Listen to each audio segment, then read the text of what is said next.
Ben, pour avoir été pauvre longtemps, je vais dire pauvre avec les gens qui m'aiment. Been there, done that. Exactement la même affaire. Pas avoir vécu avec de l'argent. Ouais, j'ai jamais vécu riche tout seul, fait que je vais dire pauvre avec l'amour.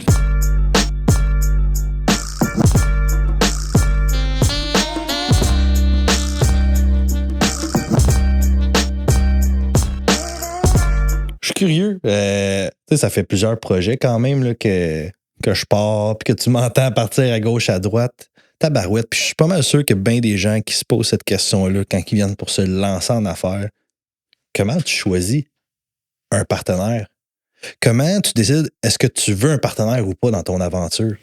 Sais-tu quoi? J'ai indirectement rencontré une fille qui a une business qui s'appelle Sur mon X sur Facebook, là, puis tu pourrais la suivre, là. À prendre beaucoup ça, de se découvrir. Dans le fond, c'est un peu comme des tests de personnalité là, pour savoir quel type de personne que t'es, puis avec qui tu fites. Puis elle a amené le sujet dans des partenariats immobiliers.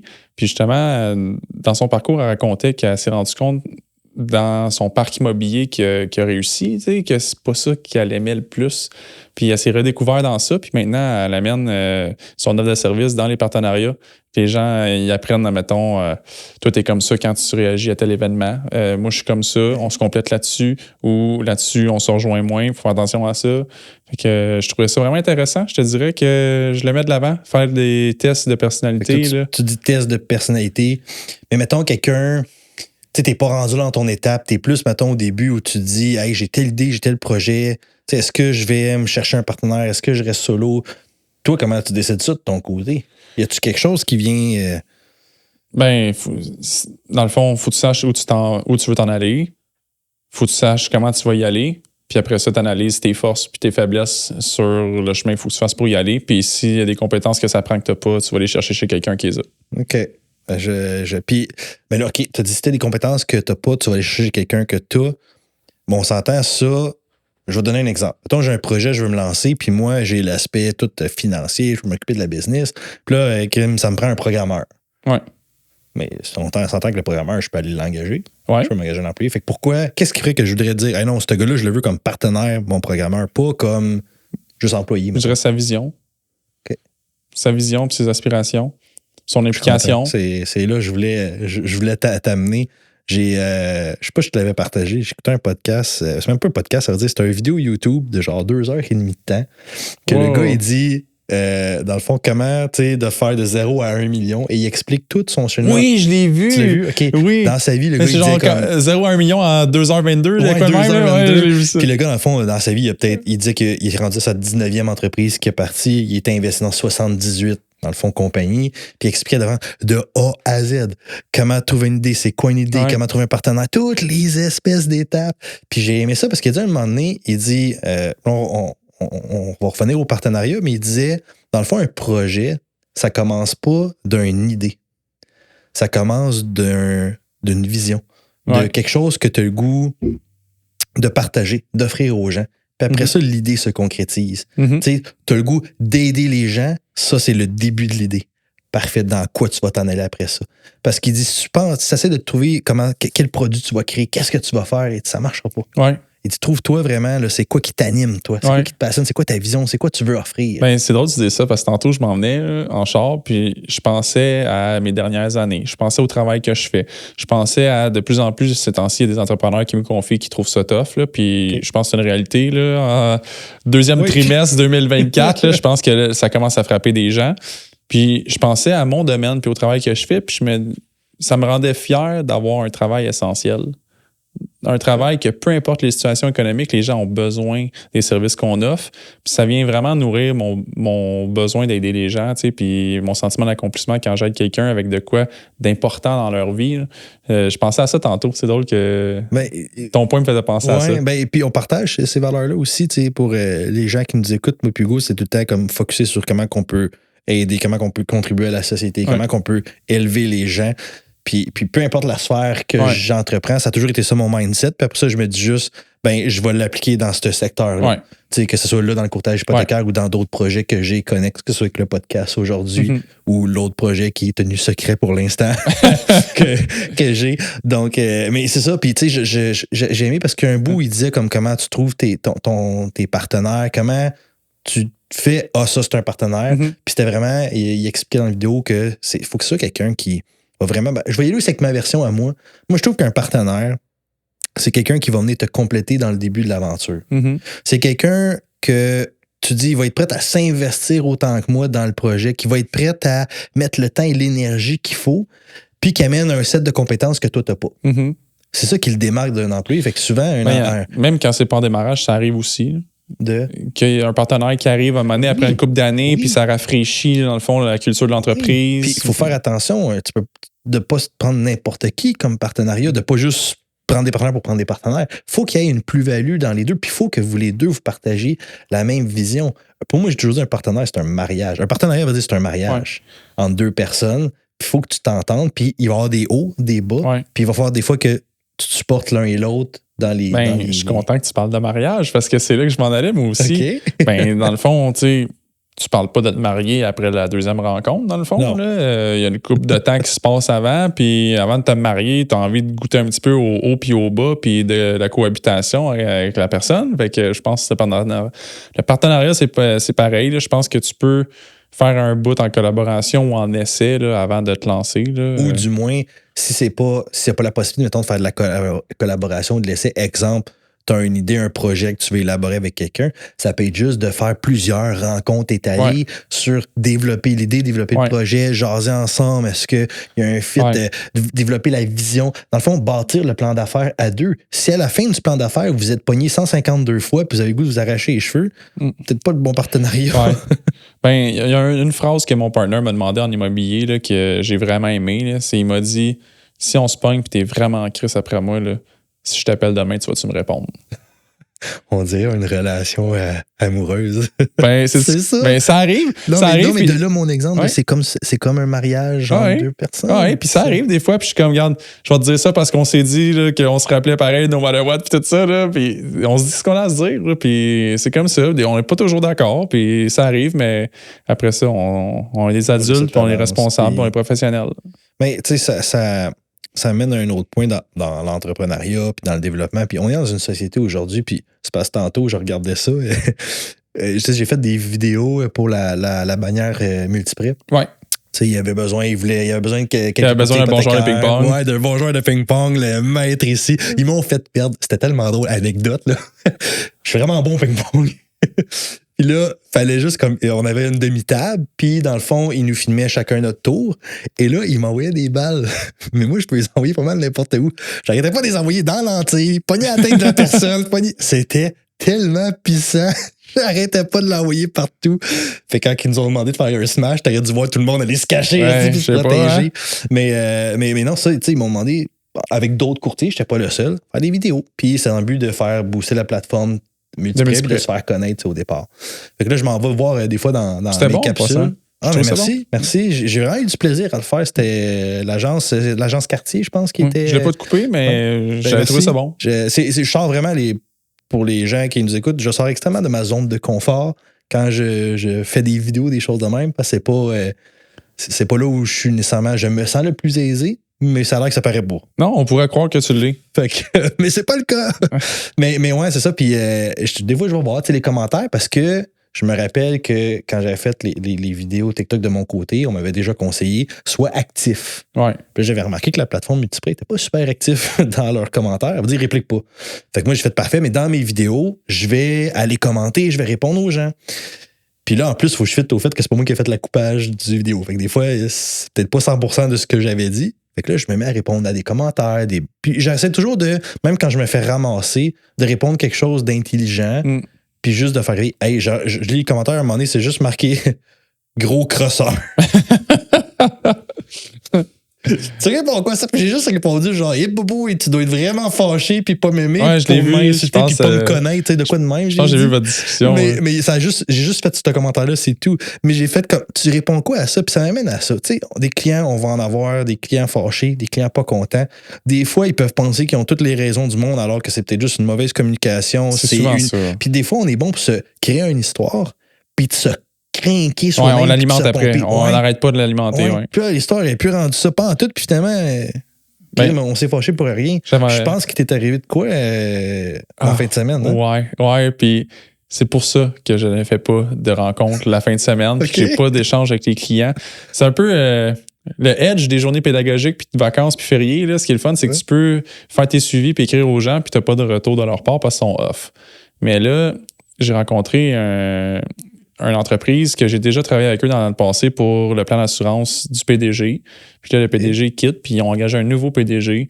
Puis il y avait besoin, ils ont offert le même plan que l'autre y avait, puis ils ont promis ça pour son entrée en poste, qui me laissait 10 jours, incluant une fin de semaine là-dedans, pour mettre ça en place.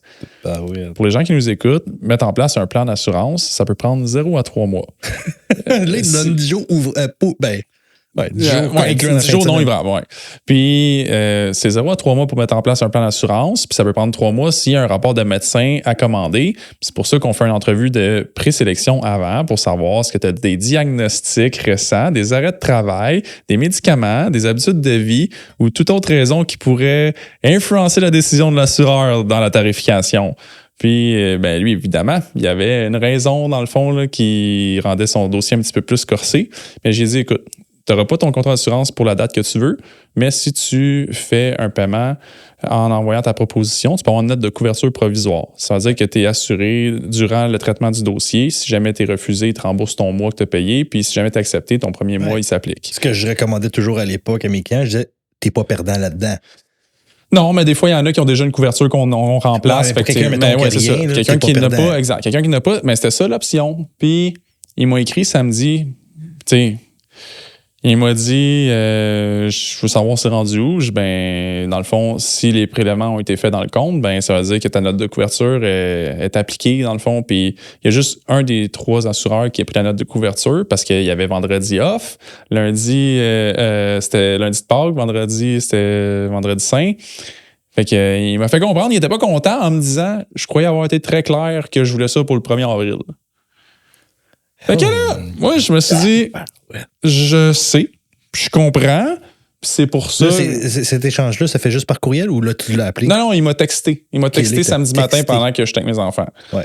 Fait que là, moi, j'étais comme, je sais que le gars, tu sais, il est inquiet, il est nerveux, puis tout ça. Là, fait que. Ça, c'est le nouveau PDG, ce gars-là? Ouais, c'est ça. Fait que je sais qu'il est nerveux parce que, tu sais, quelqu'un qui était assuré puis qui se ramasse sans couverture, il deviendrait quand même assez inquiet. S'il arrive de quoi dans la transition, tu sais. Fait que je savais qu'il était inquiet, fait que j'ai dit, c'est correct parce que j'étais super occupé, puis je t'ai trouvé une place, puis j'ai fait un rendez-vous avec toi 2 jours après le premier contact parce qu'on s'est parlé vendredi, puis le lundi d'après, on avait un rendez-vous. Je t'ai fait de la place, je t'ai donné 1 heure de plus après le rendez-vous. J'ai envoyé 3 rappels aux assureurs pour mentionner que le client, il demande sa note de couverture. Salut, juste rappeler que le client veut sa note de couverture, puis en passant, n'oubliez pas la note de couverture du client. Fait que j'ai expliqué, je sais que c'était ça tes attentes, c'est pour ça que je t'ai donné 1 heure de plus. Je t'ai placé entre des clients, puis j'ai fait 3 rappels. J'ai fait tout ce que je pouvais pour toi. Là. Dans le fond, les délais des entreprises en haut, c'est hors de mon contrôle, tu sais. Fait que j'ai traîné ça une couple d'heures, je te dirais, dans ma journée. Là, puis j'étais en aucun cas négociable que mes enfants subissent que je n'étais pas content d'un commentaire comme ça. Mais je l'ai traîné un petit bout quand même, là, ça. Puis traîné dans le sens où... je repensais à ma discussion. Ouais. J'ai répondu correctement. Ça a-tu bien fini, cette conversation, ou c'est encore en... Ça s'est bien fini aujourd'hui parce que le CA m'ont appelé pour s'excuser qu'il avait fait des mauvaises attentes au PDG, dans le fond, que c'était pas de ma responsabilité. C'était eux qui avaient des délais. Je pose une question. Là. On s'entend là, que si ce changement de PDG-là...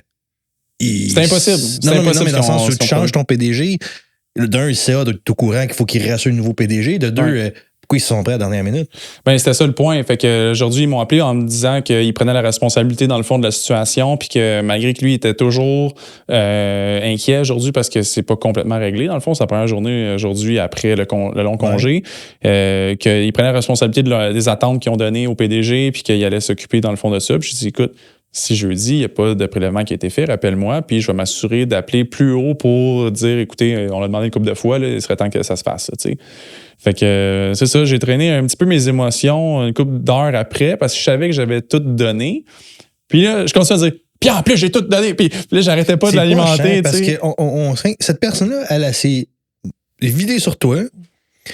Puis après ça, elle a continué sa journée, puis elle avance. Mais c'est pas grave, parce qu'aujourd'hui, j'étais fier d'avoir répondu comme j'ai répondu. Pas parce qu'ils se sont excusés, mais je veux dire. Je suis d'accord avec ça, mais le bout que c'est dur sur nous autres après, qui tient à cœur tous les clients, de tellement tout bien servir tout le monde, que ce gars-là, qui a aucune conscience de comment ça marche, t'as beau y avoir expliqué que Christy, c'est illogique de demander à avoir une assurance en 10 jours, en considérant que c'est Pâques qui s'en vient. Puis que t'as des antécédents médicaux, en passant. Là, je t'ai texté un samedi matin, tu sais, comme...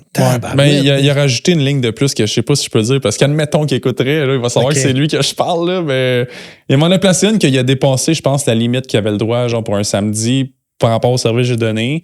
Puis moi, ma façon que je réagis à ça, je segmente tous mes clients. Mes clients sont segmentés sur, évidemment, l'actif sous gestion familiale. Là, on y tient compte parce que des fois, c'est ça. Puis la relation surtout. Par rapport aux besoins du client sur mon service, il y en a qui ont besoin aux 3 mois, il y en a qui ont besoin aux 2 ans. Fait que sur son besoin, la fréquence de son besoin, sur l'actif qu'il y a sous gestion, puis sur la relation. Puis c'est la relation mutuelle. Puis moi, quand tu me fais des coups comme ça, t'es plus platine, mon chum. Là. Ben, je le disais souvent aux clients, moi, quand je raconte, tu sais, puis j'aime ça parler at large, parce que je me dis, il y a d'autres bons courtiers hypothécaires, là, je suis pas le seul là, qui existe, qui est compétent. Ah, puis moi non plus, là, en passant, là, je suis pas ça au-dessus de mes affaires.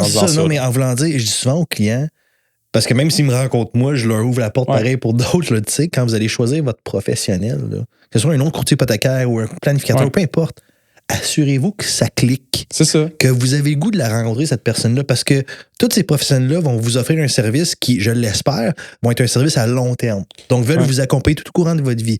Fait qu'imagine si t'es pogné qu'une personne que tu n'aimes pas à face, puis t'es pogné. Ben, d'un, tu vas fuir les rencontres, tu vas moins t'investir, veux pas savoir un impact sur tes finances après ça. Fait que choisis ta personne avec qui tu as le goût de travailler. Es-tu prêt à faire affaire avec quelqu'un qui a une meilleure relation, mais qui a un peu moins de compétences? Qu'est-ce que tu veux dire par là? Mettons, tu as le choix entre quelqu'un qui est vraiment compétent, mais que la relation que tu as avec est un peu moyenne, ou quelqu'un que tu as vraiment une bonne relation, mais que tu sais qu'il y a moins de compétences. Mais s'il est coachable, les compétences, mais le compétent, là, on parle pas de client. Là. Non, on parle de connaissances techniques. Là, les fait que là, tu parlerais, mettons, d'un employé ou la personne que tu fais affaire avec. OK, parce que là, moi, c'est sûr qu'un client, mais qu'il soit incompétent ou pas, je m'en fous. C'est moi qui apporte la compétence. Ça veut dire... J'aime mieux des clients incompétents parce que souvent, ils sont plus à l'écoute, ils sont plus intéressés. Souvent, je veux pas être plate, mais souvent, la personne très compétente, elle vient avec un petit caractère je connais tout. Là, je généralise, mais ta question, c'est assez... Pour un client, ça s'applique peut-être moins. C'est quoi l'importance de la relation? Mettons, vous mettez-tu en avant la relation ou, mettons, à part les compétences, la simplicité, on va dire? Moi, oui. Moi, je la mets de l'avant. Puis, tu sais, c'est sûr qu'à un moment donné, il y a un plancher que tu atteins pour le bien de l'entreprise, pour sa survie puis sa croissance. Il y a un minimum là, en chiffres, mais moi, je mets de l'avant la relation parce que tu vois, ce que j'ai vécu en fin de semaine avec ce client-là, je vais le revoir, puis il est pas, je suis pas frustré après. Là. C'est juste que quand je vais le revoir, je vais mettre au clair pour dire est-ce que dans le fond, est-ce que la dernière fois c'était une petite erreur, puis c'est correct, là, parce que si ça reste comme ça la relation, je vais pas faire vivre à mon client qui m'est après que je sois pas 100% là au début, parce que je suis encore un peu fâché de l'autre.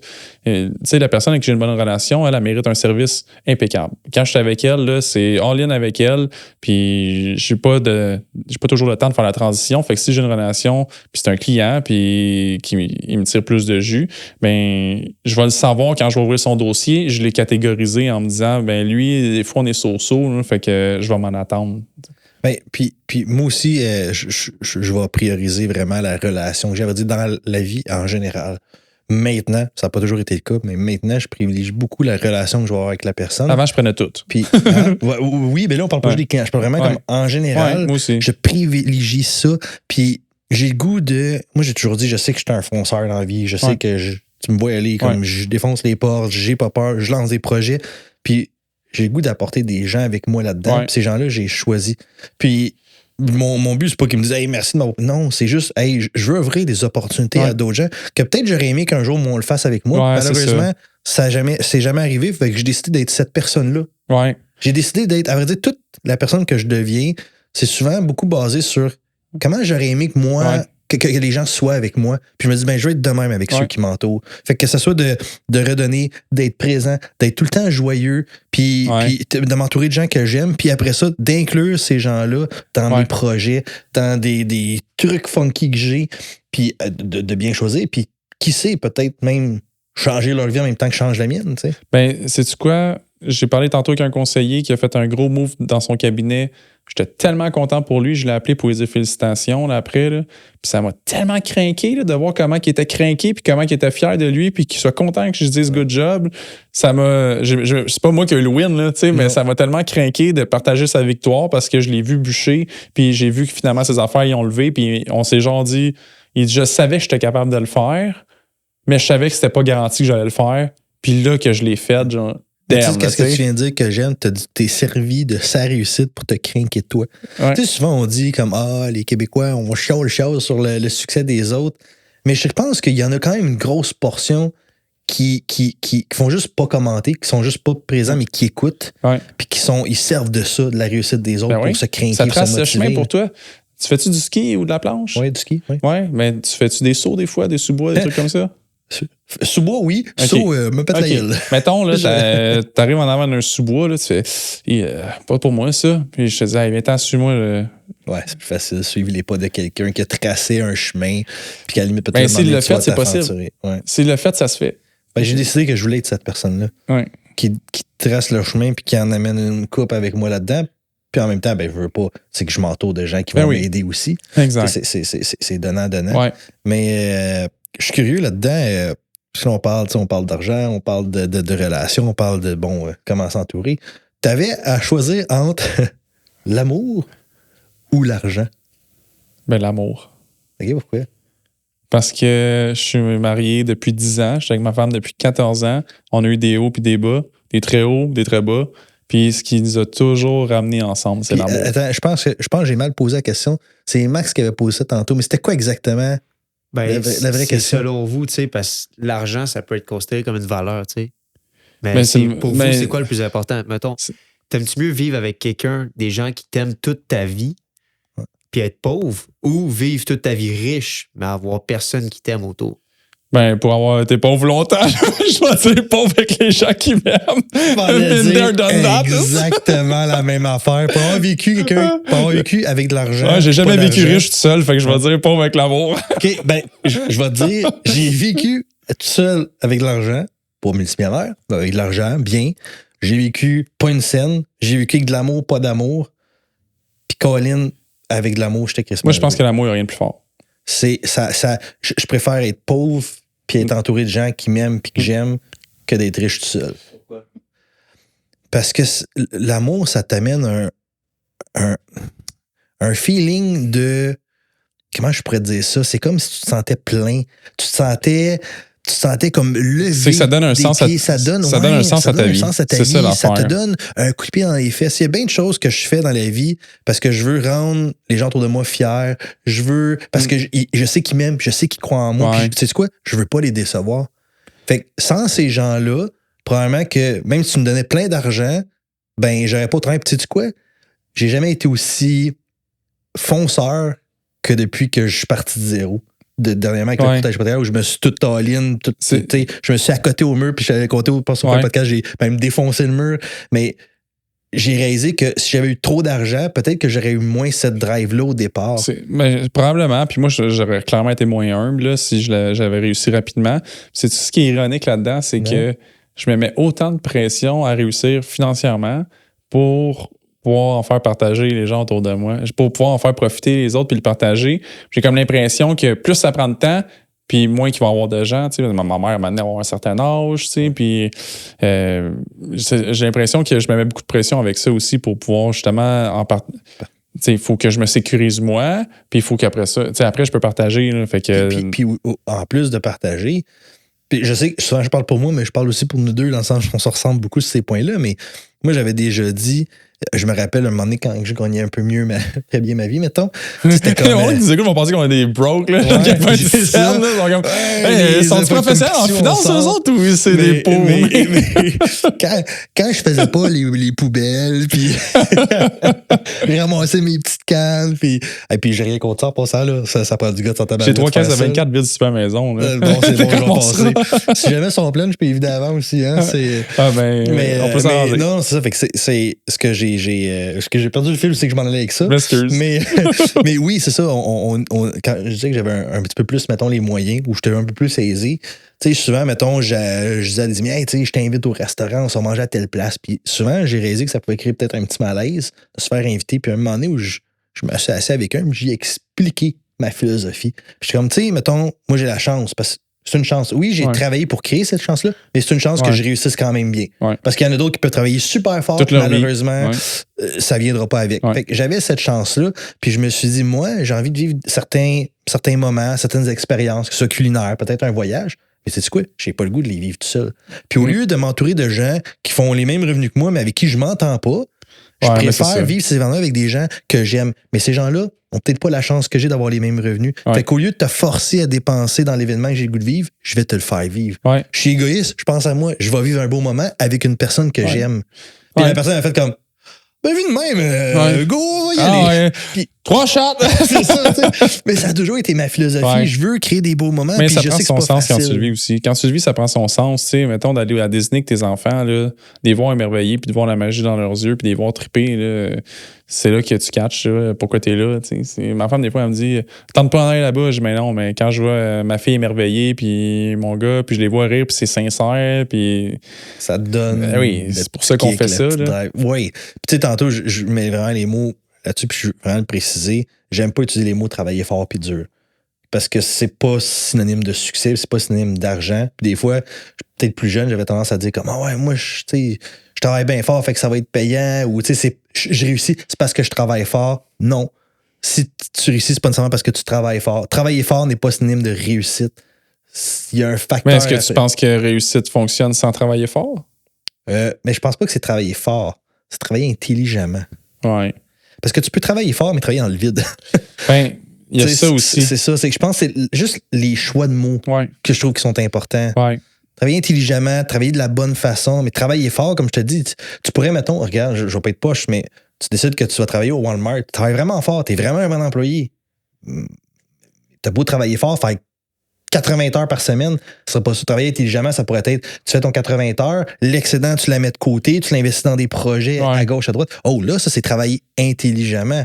Mais en même temps, je veux pas, tu travailles fort aussi de l'autre côté. Ben, c'était ça. Mais travailler fort tout court, sans rien, ça aboutira pas. Ou si ça aboutit, il y a du non, mais je comprends où tu t'en vas avec ça. Je voulais juste faire une petite nuance là-dedans. Mais oui, en effet, c'est. Mais je comprends ce que tu veux dire. Travailler fort n'est pas synonyme de succès. Parce que souvent, succès vient de travail fort. C'est ça. C'est ça. Parce que j'ai entendu quelqu'un, un moment donné, je pense un Américain, puis il avait dit si travailler fort, l'ingrédient secret pour se libérer financièrement, ben les travailleurs de la construction, ce serait les gens de la haute société. Ce serait les plus riches parce qu'ils travaillent fort. Fait que l'un va pas dans le sens de l'autre. Travailler fort n'est pas synonyme de succès, mais succès, il s'en sort bien aussi quand même. Ah oui, quand même. C'est pas à broyer, mais c'est sûr que après ça, quand t'as le gros pick-up neuf, le ci, le ça, ça commence à s'accumuler assez vite. Mais si tu vas faire un tour sur Senneville, dans le coin de l'ouest de l'île, Montréal, Senneville, qui a tous les châteaux. Là, va te promener là-dedans, ça va te craquer. C'est ça. Hein? Des châteaux, mon homme, ça doit valoir 50-100 millions, ça n'a pas de ça, c'est le fun parce que la location, la ville, ça change de quoi? Je t'avais fait un rendez-vous tantôt là, chez des clients. Je te jure, c'était des champs. Je rentre dans un quartier résidentiel qui est quand même récent. Là. Tu vois qu'il n'y a pas plus que 10 ans, après moi. Puis j'étais, aïe, les maisons. Puis quand j'ai fait l'analyse de besoin, j'ai demandé combien qu'elle valait sa maison. Il me disait, je me fie à ce qui s'est vendu autour. Il m'a dit le prix qu'elle valait. C'était genre la moitié de ce que je pensais.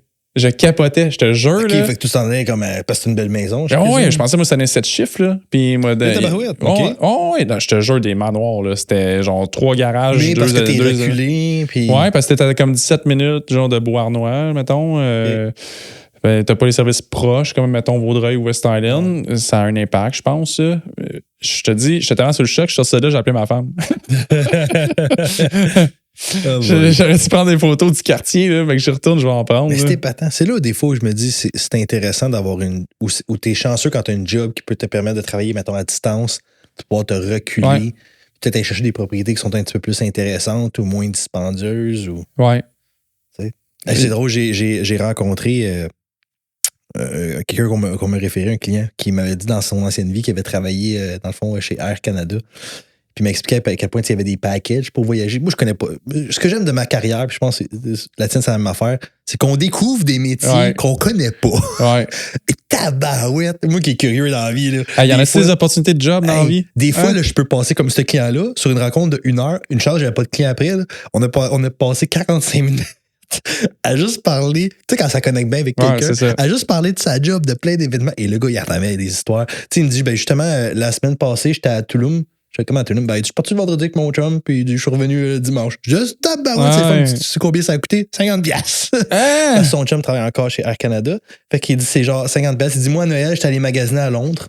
Fait que in and out, je suis parti une journée, j'étais allé magasiner à Londres, je suis revenu. Il dit 50$. 100$, des fois ça va là-dessus. Hein? T'es comme tabarouette, c'est-tu le fun? Puis, mais ça compte, ça, tu sais, excuse-moi de t'interrompre, mais tu sais, je pense que dans le dernier podcast ou l'autre d'avant, là, qu'on en a parlé, là, que Max avait posé la question, là, comment que tu sais, mettons, savoir dans quoi tu veux t'en aller, là, ou que tu te cherches, ben t'aimes ça voyager, tu peux travailler, mettons, pour Air Canada, puis dans le fond, tu te sacrifies pas à pas voyager parce que ça coûte cher, mettons. Tu sais, tu peux mettre de côté, mettons, une partie de ton salaire ou d'avantage ou de stabilité, mais tu gagnes quelque chose qui te passionne. Tu sais, comme, mettons, lui, les voyages le passionnent. Il est prêt à mettre de côté sa stabilité d'horaire, genre lundi au vendredi, telle heure, pour pouvoir se permettre d'aller magasiner à Londres quand il y en a besoin. Puis, il n'y a pas besoin de planifier toute l'année. Mais c'est un rythme de vie différent. Mais c'est ça, il y a un autre sacrifice à faire. C'est ça, c'est un rythme de vie où tu es moins présent ici. Puis, bref, ça peut. Tu vois, eux autres, ils s'entendent. Parce que je sais pas si j'ai bien véhiculé ce que je pensais, là, mais. Oui, ça peut te permettre d'aller découvrir d'autres endroits. Ça, c'était un exemple que tu es dans un domaine qui te passionne. Moi, j'y crois. Puis de faire les pour et les contre, de dire, OK, mais je perds ça, mais je gagne ça, par exemple, qui me rapproche de ce que j'aime. Aujourd'hui, connaître tous les types d'emplois qui existent. Si mon cheminement aurait été différent au secondaire, mettons, puis au cégep, puis est-ce que j'aurais voulu continuer à être à l'école? T'sais? Y a-tu des emplois de tes clients, par exemple, que t'as fait toute ta barouette? Peut-être que j'aurais aimé ça. Jamais un emploi parce que je n'ai pas le goût de travailler pour quelqu'un, mais peut-être des choses que je trouvais quand même intriguantes. Peut-être que j'aurais aimé ça, moi, me partir dans la construction, une compagnie de construction. À vrai dire, moi, c'est plus mon aspect entrepreneurial. Peut-être j'aurais voulu aller acquérir un bagage scolaire qui m'aurait permis de partir dentiste. J'aurais trouvé ça hot, potentiellement, aller me chercher ça puis me partir une clinique dentaire. Déjà là, ça te met une barrière. Puis tu vois, dans mon projet entrepreneurial, j'aurais voulu peut-être créer plusieurs dentisteries. Dans le fond... t'aurais peut-être fait avec des orthodontistes puis avec d'autres professionnels. Puis là, en ce moment, si t'en vois beaucoup des gros groupes là, qui ont genre 30-40 cliniques. Puis fait que mon esprit, c'est peut-être plus sur cette avenue-là où il y a peut-être certaines sphères que j'aurais dit, hey, ça pourrait être intéressant de partir une business là-dedans. Ouais. Mais d'un, mon côté entrepreneur était pas mature à ce moment-là. J'étais pas 100% à dire, je savais même pas que je voulais nécessairement faire ça. Mais il n'est jamais trop tard. Puis je pense que notre génération, on pense beaucoup. On voit-tu ma pause en caméra? Je pense que notre génération, on pense pas si loin que ça. Tu sais, mettons, j'ai un exemple. Je rencontre un client la semaine passée, c'est un ancien conseiller financier. Il est à la retraite. Il s'est acheté un camping avec ses parents puis sa femme. Il a tout rénové ça, optimisé ça. Il a trouvé ses locataires là, saisonniers, sa stabilité. Il en a vendu 2-3 sections. Il a vendu quelques lots. Puis là, il est comme, bon, là, j'ai fait le tour de mon camping, il est seté, puis ça roule tout seul. Je m'en vais dans la police. Je m'en vais faire je te jure, il y a genre 52. Là, 52, 54. Hey, je l'ai vu, là, il a lean, là, il boit plus, il court, il y a un entraîneur, il a recommencé genre, le combat, là, il s'est pris en main, là, sa santé là, est on top. Là, puis il a dit, il a dit je vais être le plus vieux, mais je m'en vais à Saskatchewan, j'ai postulé à GRC, je m'en vais faire ma formation là-bas. Puis il a fait toutes ses recherches. En ce moment, ils ont un besoin au Québec, puis dans différentes provinces quand même proches d'ici, que ça convient à son rythme de vie à lui. Puis j'ai demandé à sa femme, toi, qu'est-ce que tu penses de ça? Elle m'a dit, s'il est heureux, moi, je l'encourage. Fait que, ça, c'est un beau partenariat. Ouais. Ça, c'est beau à voir. Comme s'il est heureux, je l'encourage. Tout ça, c'était pour dire que, tu vois, lui, à 52, là, 3 projets plus tard, il s'est viré de bord, puis il a dit, je l'essaye. Moi, je prône d'essayer ses idées. J'arrête pas de parler de ça, d'aller au fond de ses projets, au fond de ses idées. Oui, quand même, développer, explorer, mais comme souvent, on a une belle idée en tête, puis on l'arrête là. Ça ferait juste une idée, une vision, un rêve qu'on aurait. Ouais. Puis, tu sais, dans le fond, la différence entre un rêve et une réalité, c'est juste les gestes qu'on va faire. C'est ça. Hein? C'est ça, j'allais dire. C'est de passer à l'action qui fait que c'est plus un rêve, ça devient une réalité. Ouais. Puis de s'entourer de support. Tu sais, tu te lances dans un projet, ça va être tough. Pas avec l'idée que ça va être tough. Ouais. Mais entoure-toi des gens que tu sais que tu peux compter puis appeler, comme moi, des fois, je fais avec toi, ou vice-versa. Ouais. On est moments plus rough, où on se questionne. Tu sais, souvent, il y en a qui me demandent, parce que, tu sais, sur les réseaux sociaux, publiquement, on paraît tout bien. Hein? Tout va bien. Mais moi, j'ai pas honte à dire que je te dirais que depuis, ça va faire quoi, à peu près, j'ai commencé, mettons, la fin octobre dans le courtage. Fait que, tu montes vulnérable, je pense que c'est bien. Mettons, là, je suis rendu quasiment à 6 mois, là. Probablement qu'au moins une fois par semaine, j'avais goût de tout laisser ça là, d'abandonner complètement. Je te dirais même que le mois de mars, qui était un petit peu plus calme que janvier-février, pour moi, à tous les jours, je me dis qu'est-ce que je fais? Tout est en train de ralentir, ça marche pas. J'ai l'impression que c'est quand tu te ramasses tout seul que ça fait ça. Puis je dis pas toi quand je dis dessus, là, je pense que de façon générale, c'est parce que, puis tu sais, je chialais que mon mois de mars était plus slow, mais je pense que par rapport à la moyenne générale des gens, il était quand même très élevé. Mais moi, je voyais un ralentissement. Puis vu que c'est mon début, je panique. Puis tu sais comment c'est slow quand tu pars une entreprise. C'est l'engrenage, le temps que ça se fasse, que les dossiers rentrent, que là... mais tabarouette, c'est là que je sais que je peux compter sur des gens autour de moi. Quand j'ai juste besoin de sortir le méchant, de m'exprimer. Ouais. En parlant des gens qui sont autour de nous, là, j'aimerais savoir l'opinion de PO qui est célibataire, puis de Hugo qui est en couple, puis avec le fait que vous êtes entrepreneur. En quoi, mettons, on va commencer avec Hugo, en quoi ça change le fait que tu sois en couple puis que tu sois entrepreneur? C'est-tu un avantage d'avoir quelqu'un sur qui tu peux te confier, etc.? Sais-tu quoi? Je suis même pas sûr que j'ai encore la réponse à cette question-là. Ça fait longtemps qu'on se la pose, moi et d'autres entrepreneurs, de se dire, est-ce que le match, c'est quoi, dans le fond, qui est le plus sain entre deux entrepreneurs ou une personne qui l'est et une personne qui ne l'est pas? Je pense que pour ma part, ce qui réussit bien, c'est que ma femme, elle comprend ma réalité. Son père est entrepreneur, son frère est entrepreneur. Elle l'est pas, mais elle comprend, puis... Dans le fond, elle sait que je peux partir à 6 h le matin et revenir à 11 h le soir. T'sais. Elle me gosse jamais avec le travail. Elle me le mentionne pas, elle me le note pas. Elle comprend ma réalité. Elle croit en moi. Fait que je pense que ça compte beaucoup. Mais je pense que le défi, c'est de mon côté qui a toujours faim, d'être capable de faire la ligne où est-ce que, dans le fond, là, c'est plus entrepreneurial puis c'est familial. Là, c'est la vie personnelle, c'est pas le travail. Fait que je pense que c'est un peu ça. Des choses puis, quand c'est le temps que Hugo il arrête de travailler. Mais c'est ça. Présent avec sa famille. J'ai un exemple. On va en Floride, j'amène mes 2 laptops. Je fais mon 2 heures le matin, mais je vais au gym après.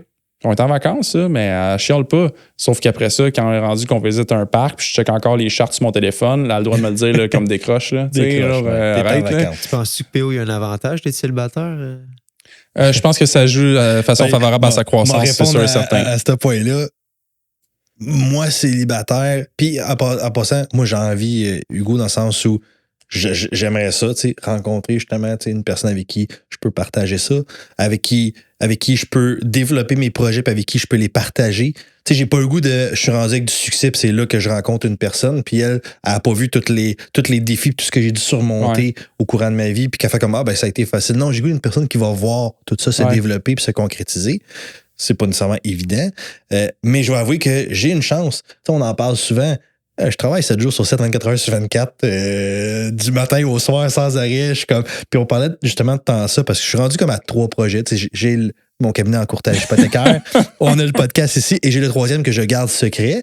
Après 1000 abonnés, on va le dévoiler, c'est quoi? Ça. Abonnez-vous. 1000 abonnés, puis on dévoile le secret de PO. Puis là, on va créer un OnlyFans. C'est là-dessus qu'on va le mettre. Non, dis pas tout de suite. C'est pas tout de suite. OK, ça, c'est secret. C'est pour le 5e épisode. 1000 abonnés. Ouais. Mais tu sais, c'est l'avantage où je disais justement, moi, je peux me permettre, là, mon 3e projet, c'est ma saturation. Je me concentre sur ces 3-là, mais ça me permet que je peux travailler tout le temps. Sans arrêt, puis sais-tu quoi, j'ai accepté quand j'ai décidé de partir à mon compte en octobre de dire, hey, je me dédie à ça pour au moins une couple de temps.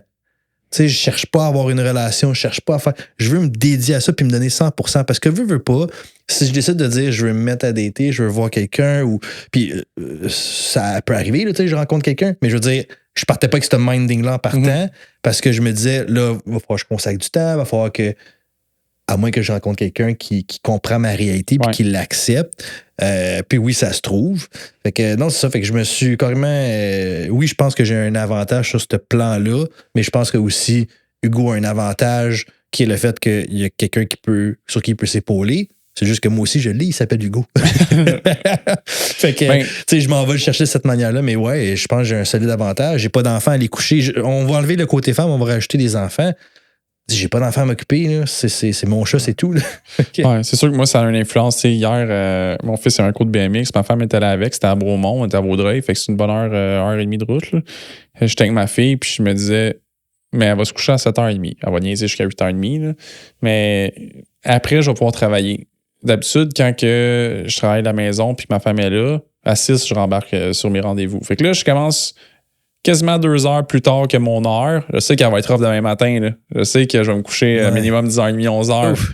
Mais je sais aussi que maintenant que mon gars il a 10 ans, je sais qu'il me reste 5 ans à ce qu'il soit dans le décor, puis après ça, oublie ça. Mais quand ils sont chars, je le vois plus. Là. C'est sûr et certain.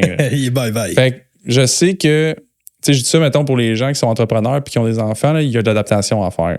Tu seras plus à pédale au plancher comme toi tu fais en ce moment. Là. De plus. Oui, puis la pire chose que tu peux faire que moi j'ai faite, à mon avis, là, je les ai comme tenus responsables à m'amener. Parce que je voulais être familial puis passer du temps en famille. Je me comparais genre, à ceux qui n'étaient pas en famille, puis je trouvais que ça me ralentissait. Là. C'est con de même, là, puis après, je l'ai regretté. Là, je l'ai réalisé, ça fait comme 3 ans peut-être de ça. Là.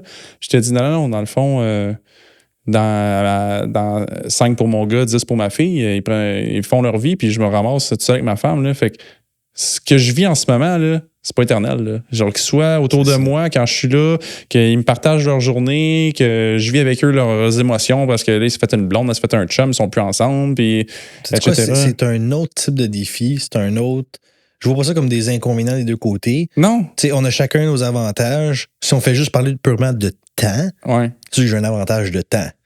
Mais si on parle d'un avantage dans la vie, toi, tu as un support de ta famille, tu as tes enfants qui doivent te dire comment ça donne un sens de toi, ça donne un sens à ma vie. Beau, ça donne un sens carrément parce que, comme tu disais, tu réussis, mais tu le partages avec qui? Tu fais quoi avec ça? Tu donnes à des fondations? C'est quand la première fois on a fait notre test de podcast. On était chez on était venu setuper comme la caméra chez vous avant qu'on fasse affaire avec vraiment un expert, là, le gars de la vidéo, le meilleur. On a essayé de faire ça. Ouais, on a essayé de faire ça à la maison. Puis je me rappelle, ta fille et ton gars étaient descendus. Puis ils posaient des questions. Ils étaient comme, comment ça marche ça? Puis pour vrai, je trouvais ça hot. J'étais fier de leur dire, puis on leur répondait comme, oui, ça c'est pour faire ça, ça c'est ici, c'est ça. Puis tu vois qu'il y avait une curiosité d'enfant, puis je trouvais ça beau à voir. Ouais. Moi, c'est pas mon chat Oliver qui m'a fait cet émerveillement-là. Je vais enlever l'aspect qu'il y a des enfants qui sont malades, là, puis c'est difficile, mais j'avais vu une année, ça disait, il n'y a pas d'enfants difficiles, il y a juste des parents trop stressés. Puis ça m'avait porté à réfléchir, de me dire, OK, admettons là, que tu fermes ton téléphone, là, puis que tu penses pas à genre, faut que je recommence dans 2 heures, là, puis il faut que je fasse ça, puis ça. Mettons, tu fermes ton téléphone, là, puis tu profites du temps avec eux, là, je te dis que tu as la patience pas mal plus longue. Quand que tu prends du temps, tes écoutes, c'est sûr que maintenant, c'est levé à 7h, puis à 7h le soir, elle peut arrêter du matin de parler. Maintenant, je suis moins attentif, là, mais j'essaye quand même que ça paraisse pas. Ah ouais! Puis des fois, ça fait pas de sens, ça, mais c'est tellement beau comment ils sont purs, puis innocents, puis ils ont pas de malice. Hey, je te fais juste une parenthèse parce qu'on parle d'enfants, puis tu dis t'es émerveillé. T'as entendu parler le parent qui s'est fait, pas le parent, le professeur qui s'est fait poursuivre parce qu'il vendait les dessins des jeunes? Non! T'as pas vu ça? T'as-tu vu ça, Max? Non! OK, je pense que c'est aux États-Unis, là. Le gars, il s'est fait poursuivre pour genre une affaire de comme 30-50 millions, là. C'est complètement ridicule. Puis le gars, ce qu'il faisait, c'est qu'il prenait les dessins des enfants à l'école, là, il était professeur. Il faisait des NFT avec. Non, il revendait sur le fucking web. Mais qui achetait ça? Je ne sais pas. Il revendait c'est donc bien hot. Puis là, il s'est fait pogner. Fait que là, ils ont décidé de le poursuivre parce que les dessins, ils appartenaient pas. En tout cas, j'ai pas lu au complet toute l'histoire. J'ai juste vu... J'ai lu les grandes lignes, j'ai fait, mais j'ai mon voyage. Il y a juste aux États-Unis qu'on peut voir ça. C'est fou raide parce que, genre 2 semaines, là, Lexi, elle dessine tout le temps. Là, puis j'aime ça parce que ça, il fait genre développer ses talents artistiques, puis ça, il fait pas faire d'écran. Puis elle m'a dit ça justement pour qu'on puisse aller en vacances. On va vendre mes dessins. Là. Celui-là, c'est 2000. J'étais là, wow!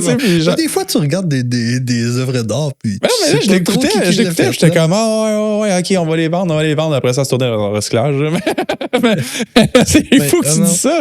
On aurait dû les vendre pour vrai. J'aurais dû les vendre pour vrai. Puis là, juste ça, mais l'histoire, je m'en souviens à peu près. C'était aux États-Unis, c'était au Canada. Mais je me rappelle que c'était un montant qui faisait pas de sens de pourquoi il se faisait poursuivre. C'est fou, ça. Ouais.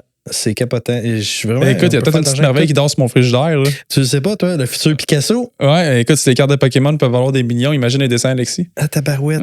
Oui. As-tu vu le brillant que j'avais tantôt en dessous des yeux? Là? Je pense que c'était encore là. Mieux de ton chandail. Imagine les beaux dessins du brillant. Tant qu'à te maquiller pas.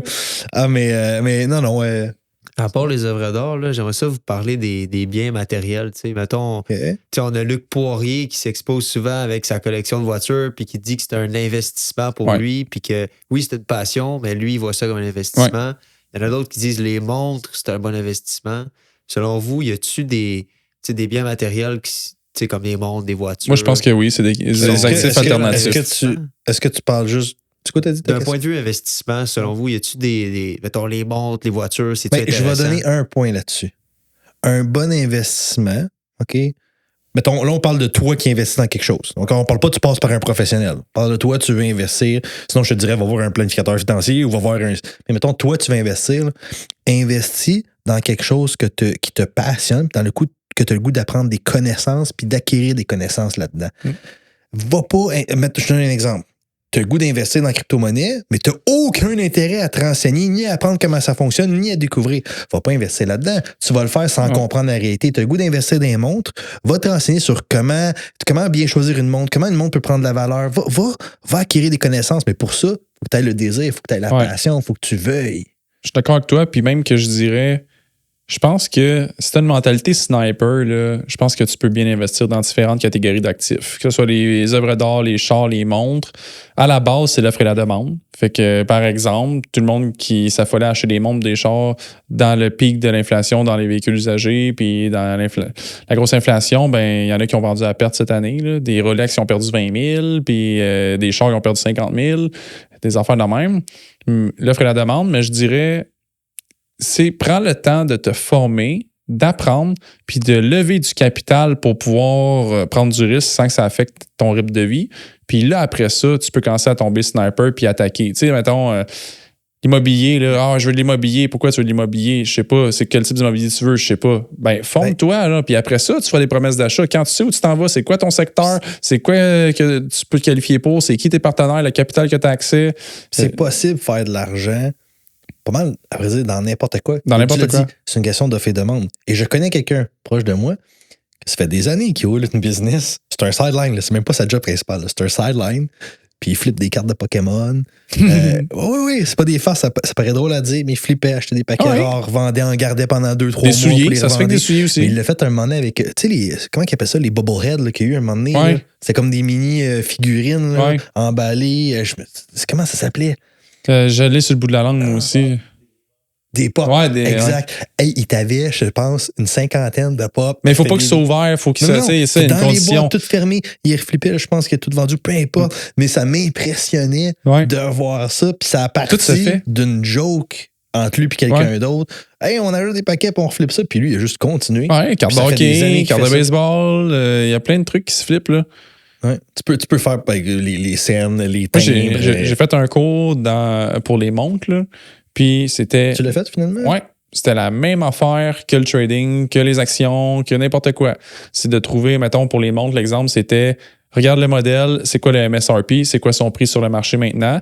Regarde, c'est combien que les gens demandent. Regarde, c'est quoi la condition de la montre. Regarde, c'est quoi le plus bas que tu peux avoir versus le plus bas que c'est vendu versus le plus haut. Puis c'est quoi le prix que tu peux avoir, puis la condition, puis le temps que tu veux la détenir. La quantité qui est sur le marché, regarde ça dans les montres? Oui, la quantité qui est sur le marché, c'est une influence, évidemment. Le matériel. Y a-tu un répertoire pour ça? Oui, il y a des sites là, que, dans le fond, c'est entre eux autres qui s'échangent. C'est des petites communautés. Là, non, je veux dire, il n'y a pas un répertoire de genre, mettons, Rolex a vendu tant de modèles de cette. Je me suis pas rendu jusqu'à là, dans l'information que j'avais accès. Moi, parce que dans les voitures, il n'y avait pas ça. Puis il y a un site aux États-Unis c'est un channel YouTube, mais le gars parti, c'est VinWiki. OK. Puis pour répertorier les voitures exotiques. Ça sort d'un numéro de série? Hein? Tu donnes un numéro de série, genre. Ouais. Puis... Fait que les gens, dans le fond, vont taguer leur numéro de série là-dessus. Puis ça fait en sorte que là, t'es capable de dire, OK, ben, il y a tant de Gallardo, tant de Murcielago, mettons, au Canada, tant là. Puis c'est parce que les concessionnaires, des fois, ils perdent le fil de la quantité. Des fois, il y en a qui ont été brûlés, d'autres que. Fait que t'arrives à aller. Ben, c'est clair, c'est tout le temps, c'est ça, tu sais, c'est combien que les gens sont prêts à payer pour, puis combien je peux l'avoir, puis est-ce qu'il y a une marge de profit que je peux conserver entre les deux. L'idée de base, mettons, avec les montres, puis les chars, là, que la personne qui m'a donné le cours m'a montré, c'était, dans le fond, de pouvoir bénéficier d'un bien en réduisant la perte. Mettons le même principe que d'acheter un véhicule usagé versus une location, c'est que tu vas sauver, mettons, 3 ans de location que tu as payé dans le beurre, mais tu vas acheter un véhicule usagé qui est déjà déprécié, tu vas le rouler, tu vas le revendre avec une valeur de revente, puis tu vas rembourser du capital sur ton prêt. Fait que dans le fond, ton loss, à la fin, il est plus petit que la location. Ça, c'est pas pire, ça. J'ai peut-être dit vite, là, mais... Très vite quand même, mais ça mérite d'être exploité. Mais, puis, fait que dans le fond, t'es en train de me dire que tu m'as tagué, je pense, dans le fait qu'il venait de sortir la dernière Audi R8. Fait que là, dans le fond, moi, ça, faudrait que j'aille me chercher la, 2022, 2023, vu qu'ils viennent d'arrêter, ils devraient prendre de la valeur ou pas trop en perdre, vu que ça va être la dernière. Ben, regarde les Corvettes. Les Corvettes, ils ont explosé. Il y a des modèles spécifiques, puis je pense que c'est ça que Luc Poirier a fait aussi. Il est allé avec des modèles spécifiques, là, au niveau des voitures. Fait que, je pense que c'est ça, tout est une catégorie d'investissement. C'est juste, si tu veux le faire toi-même, de te former puis d'être un sniper, d'être une machine. Justement, mon projet caché, il va ressembler à quelque chose de même dans une sphère qu'on va vous teaser. À 1000 abonnés.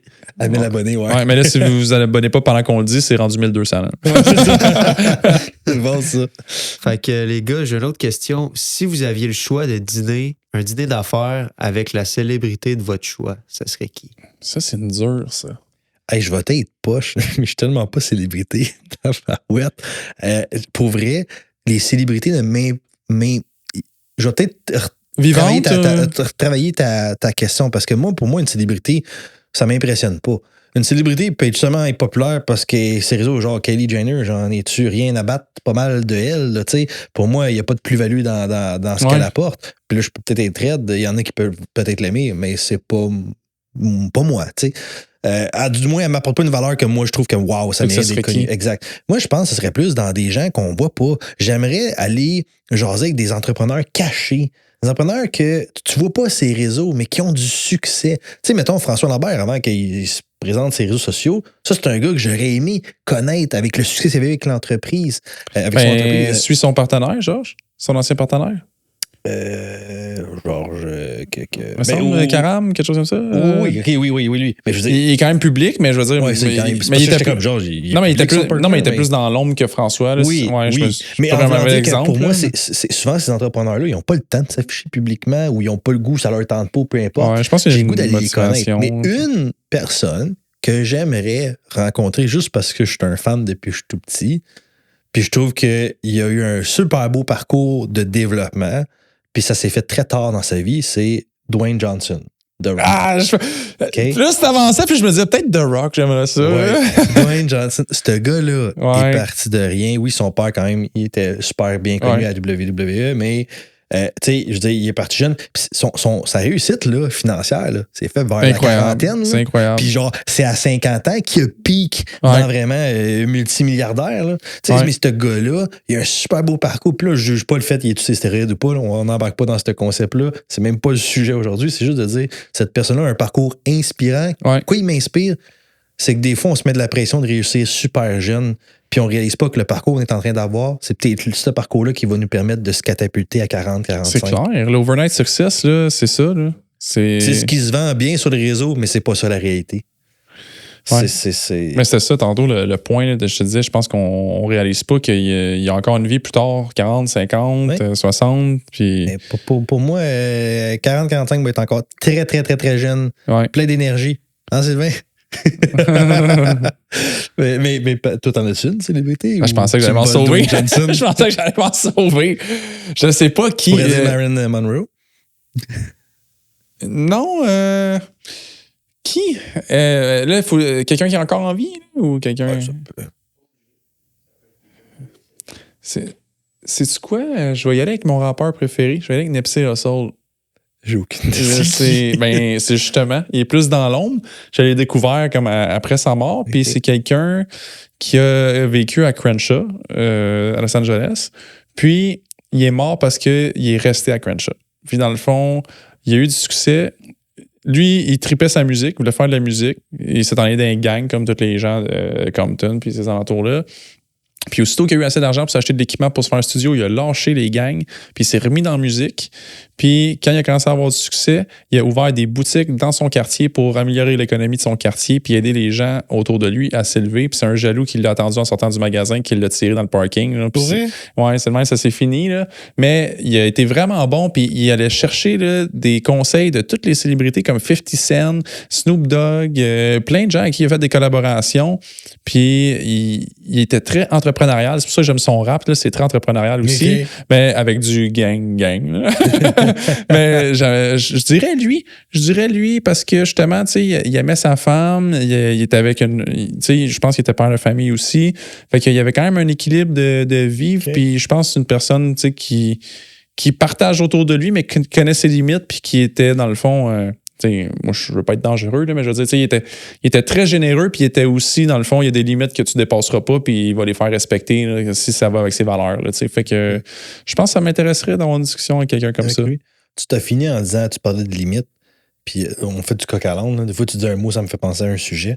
Mais on parle souvent de limites entre toi et moi. Dans nos conversions hors podcast, là, on jase quand même souvent sur nos projets. Puis, moi, des fois, j'ai des limites, puis tu me fais un peu comme enlever mes barrières et vice-versa. Pourquoi on se met des limites dans la vie? Pourquoi on se met pas des limites, excuse-moi, des barrières? J'ai réfléchi à voix haute. Je pense que c'est notre cerveau émotionnel. Je pense que c'est nos émotions qui font ça. OK. Je pense parce qu'on pense avec nos émotions. On pense trop? On s'inquiète? On dit qu'on sera pas capable? La peur, puis d'avoir peur, c'est des émotions. Mais OK, ça pourrait pas être aussi un manque de confiance en soi ou un manque de... Peut-être pas de confiance, mais un manque de... Parce qu'on s'entend quelqu'un qui est, mettons, over-confiant, va toujours foncer, lâcher, puis se foutre un peu de ses limites-là. Je pense qu'on est comme entre deux. C'est-à-dire, je sais que depuis moi, on a bien de la misère à reconnaître la valeur qu'on peut avoir. T'sais, on s'en parle souvent, de voir comme à quel point, oui, on fait des bonnes choses, puis oui, ça avance. On est le dernier à s'envoyer des fleurs. Comme, c'est vrai. On se le fait mutuellement, mais je sais qu'on se le fait pas à nous-mêmes. Ouais, ça, c'est vrai. Fait que je sais pas si c'est par manque de... Moi, je pense que personnellement, c'est vraiment mon syndrome de l'imposteur. Moi, j'ai ça ancré, du moins selon ma thérapeute. Ça se peut, là, que ça se peut qu'on vive ça aussi. C'est une bonne question quand même, mais je te dirais que l'émotion, là, parce que c'est ça qui va te faire backer sur des projets, puis c'est ça qui va te faire foncer sur d'autres projets. Je pense que c'est vraiment l'émotion que tu y attaches. L'émotion up and down. Ça fait penser à Kanye West, justement, que lui, il avait dit dans une interview la chose qui empêche le plus les gens de réussir ce qu'ils veulent réussir, c'est leur perception d'eux-mêmes. Fait que les limites mentales qu'eux s'imposent. T'sais. Ben oui, définitivement. La peur du jugement des autres, la critique. C'est rough, la critique, là. C'est pas facile. Hey, ça te prend une solide carapace. Là, moi, je suis rendu pas pire avec les réseaux, dans le sens... Je suis rendu pas pire comme si j'étais hot, dans le sens où je l'accepte mieux, la critique. Puis ça, elle me blesse moins. Ouais. Avant, un gros crosseur, comme je disais tantôt, m'aurait fait très mal. Ça m'aurait ramassé. Mais là, puis pour aucune niaiserie, je sais que je suis pas un gros crosseur, mais c'est blessant. Là, je vais t'avouer que je l'ignore, mais c'est pas évident, je trouve, d'affronter la critique. Ouais, je pense que c'est un lien avec le fait que, tu sais, ça va mal sortir, moi, je vais le dire. Là, je veux pas dire plaire aux autres, mais tu sais, quand tu veux partager autour de toi, tu veux faire le bien autour de toi, ben, tu veux avoir des vagues positives, dans le fond, de ce que tu fais. Là. Fait, je pense que c'est ça qui va à l'encontre, dans le fond, de ton why, là, qui est peut-être qui fait que ça te rejoint, là, mais avec le temps, tu te fais une carapace, comme tu dis. Là, Léo, tu veux-tu le raconter? Excuse-moi de t'avoir coupé. Non, c'est bon. Tu veux-tu raconter justement l'histoire que tu disais par rapport avec le gars qui t'a insulté?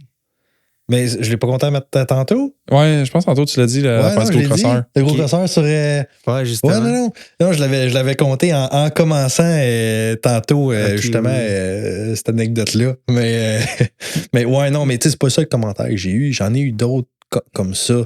Puis souvent, mais le nombre de gens qui n'arrêtent pas de dire c'est dans justement le bain vidéo, qui sont là comme, hey, tiens, c'est ça, toi, tu profites de ça, tu vends des maisons. Puis je suis comme, tabarouette. Hey, le nombre de fois qu'il faut que j'écrive, je ne suis pas un courtier immobilier, je ne vends pas de maison. Je fais financer, les gens font, je m'excuse.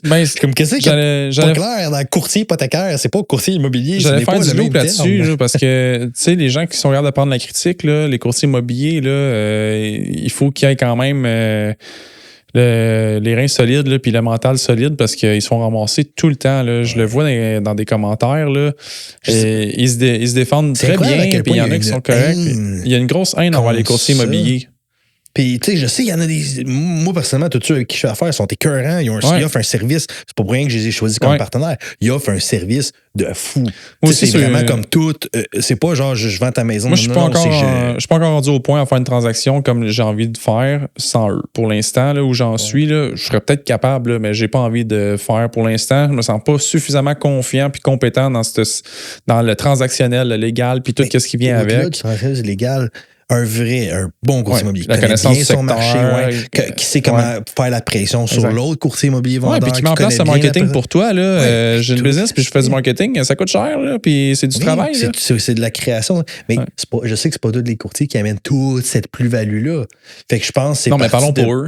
Hein? Parlons pour eux. Là. Non, mais je pense que c'est juste quelques petites pommes pourrites de même qui ont quand même fait parler d'eux assez intensément. Tu as eu dernièrement, quoi, 1 an, ou je pense 1 an ou quelque, l'espèce de c'est-tu un gars, une fille là, qui fraudait ou de quoi de même? Là? Ouais, je pensais que c'était eux que t'allais dire.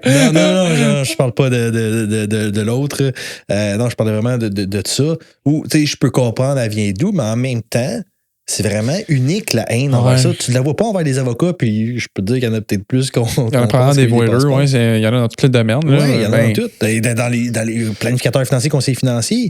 Il y en a partout, mais il y a quelque chose de focusé sur les courtiers. Je pense que les gens ont du mal à accepter, mettons, le montant en argent qu'ils peuvent faire de commission sur une transaction. Je pense que c'est ça qui dérange les gens, là, parce que souvent, c'est le sujet qui revient, là, la commission. Puis le fait que tu peux le faire toi-même.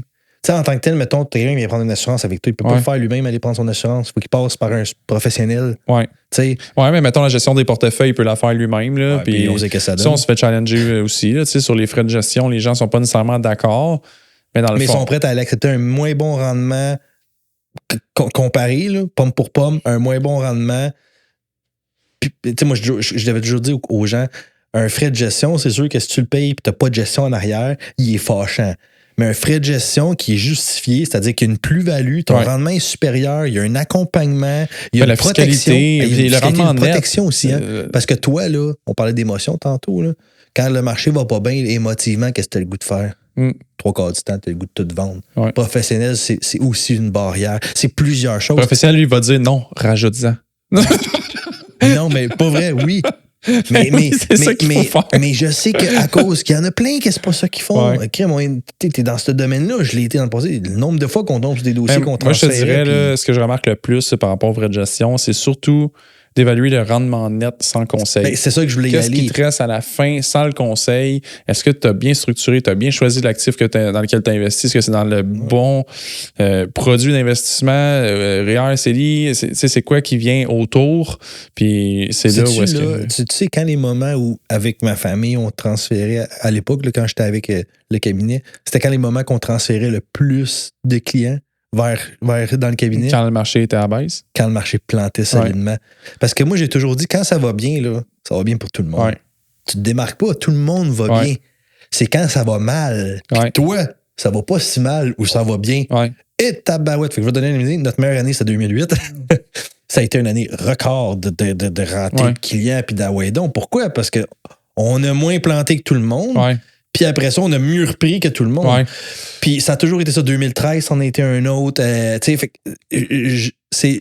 Moi, j'ai toujours dit, quand tu te pars une business, positionne-toi pour que quand il va arriver un coup dur, toi, tu sois le seul joueur ou un des rares joueurs qui tient encore debout. C'est pour ça que quand ça lève, comme les dernières années où tout le monde faisait de l'argent, puis tout le monde était parti, je me disais, ça ne durera pas éternellement. Mettez-vous-en de côté. Soyez capable de vous démarquer quand ça va rebaisser. Tu sais, nous, on a vécu 2022 dans les gestions de patrimoine. Côté immobilier, il y en a qui ont vécu 2023 plus tough ou 2024. Moi, mettons, ça a l'air que je considère que je commence dans la pire période pour commencer dans le courtage hypothécaire qui est en lien avec l'immobilier. Mais tu sais, quelqu'un, mettons, qui a goûté au succès des dernières années, si son limite de côté était stratégique, ben, il va être capable d'optimiser sa game là, dans une période plus difficile. Parce qu'une période plus difficile, c'est pas vrai que ton chiffre d'affaires va nécessairement baisser. Si tu positionnes bien ton bateau, tu l'utilises bien, c'est possible d'aller chercher quand même de la croissance, même dans un moment qui est plus difficile. Mais il y a des entreprises qui ont flippé là, dans le COVID. C'est-tu Éric Gravel qui disait que c'était une de ses entreprises? Hey, là, je vais peut-être tout manquer ça, fait que désolé Éric. Mais c'était une entreprise, je me souviens plus qu'est-ce qu'il faisait, mais il y avait une shop, puis à un moment, il était comme, j'ai pas le goût de mettre dehors mes employés, fait que qu'est-ce que je pourrais partir qui est service essentiel? Et c'est là qu'il a créé, dans le fond, BIOS, la compagnie de nettoyants, puis de tout ça. Puis ça lui a permis de repartir l'entreprise, une nouvelle vocation, puis de réengager son monde, puis d'être service essentiel.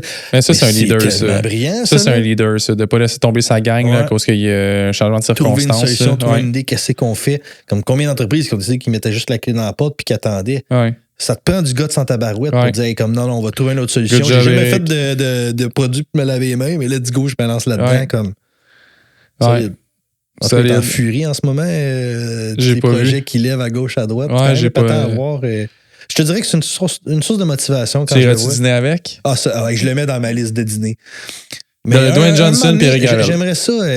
J'aimerais ça.